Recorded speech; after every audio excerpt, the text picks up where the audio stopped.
Hey everyone! Before we start today's story, don't forget to hit that like button and subscribe.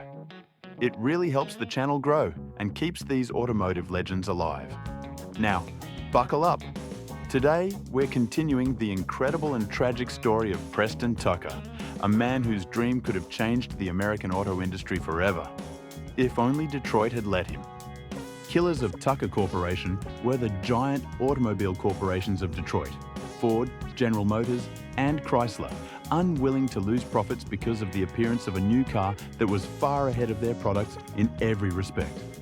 At first, they paid little attention to some upstart making loud statements about the first new American car in the last 50 years and showing only drawings of it. But when Tucker presented a real, functional prototype and the impressive test results became known, the situation changed. The automotive lobby in the Senate began putting unbendable sticks in the wheels of Tucker Corporation throughout the rest of its existence. Information about problems with the prototype leaked to the press before the presentation. The above-mentioned journalist Drew Pearson relished the details of this story on the radio, clearly implying that Tucker's car was nothing more than a bluff, and that the only goal of the entrepreneur was to collect money from gullible people. Eventually, Detroit sicked the Securities and Exchange Commission, the body overseeing and regulating the American securities market, on Tucker Corporation, accusing Preston Tucker of fraud and of illegally raising funds by selling shares before the cars even went on sale. On October 4, 1949, the trial of Preston Thomas Tucker began. The state prosecutor, Otto Kerner Jr., accused him of 31 counts of fraud, forgery, and violations of SEC regulations. In other words, Tucker was accused of never intending to produce cars at all, and of planning to pocket the $26 million he had raised. On that very same day, October 4, 1949. For Tucker and his 300 employees, the gates of the Tucker Corporation factory in Chicago closed forever.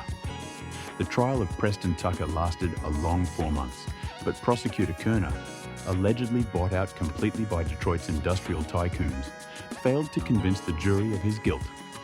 Tucker was acquitted on all charges and, it would seem, emerged victorious from this sordid story. As for the corrupt prosecutor Kerner, he became governor of Illinois in 1961, but in 1973 ended up behind bars himself, convicted of stock fraud. But Tucker Corporation, already 90% ready for mass production, was dead. The total number of cars it managed to build amounted to 51 units, including the famous Tin Goose. The legend of how Detroit buried Tucker Corporation became the basis for Francis Ford Coppola's biographical film, Tucker, the Man and His Dream, released in 1988. The film was nominated for 3 Oscars and won BAFTA and Golden Globe Awards. And if you haven't seen it yet, I highly recommend you do so without delay.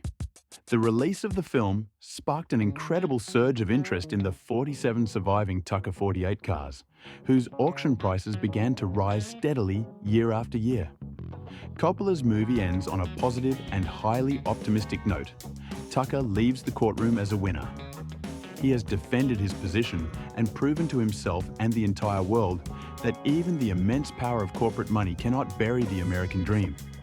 And although Tucker Corporation ceased to exist, the smiling Tucker, full of new ideas, drives one of his magnificent cars into a bright future. But in reality, as is often the case, things weren't so rosy.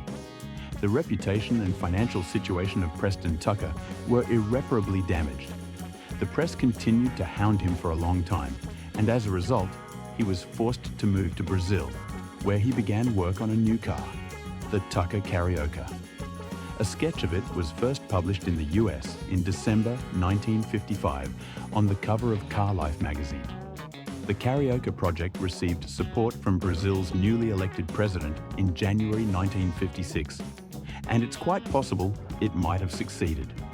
But on December 23, 1956, Preston Tucker passed away from lung cancer at the age of 53. The legend of Detroit's interference in Tucker's business is not supported by all historians. Many believe that the entrepreneur simply lacked the resources to continue. According to some financial experts, organizing full-scale automobile production at that time would have required not the $26 million Tucker had raised, but at least $100 million. Still, the legend lives on.